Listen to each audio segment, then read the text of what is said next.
Hi guys, welcome back to my channel. My name's Belinda and today we're going to be colouring up this beautiful image by Grazia Salvo. Let's pop in and have a look.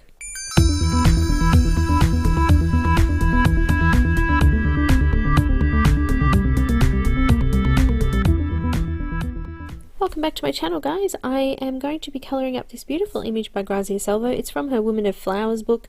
It is available on Etsy. I'll pop a link for that in the description below. I'm using pan pastels and I've printed this one on to some Canson extra large cold press watercolour paper and I'm doing kind of a mixture of mediums actually, so pan pastels for the skin here, and then I've got a few different things for the background. I was sort of testing a few different watercolor things, having a little bit of fun. So if you'd like to see the full tutorial for this one, especially with the pan pastel skin section there, you can have a look at that. It's available over on Patreon for $5 patrons, so I'd love to see you there.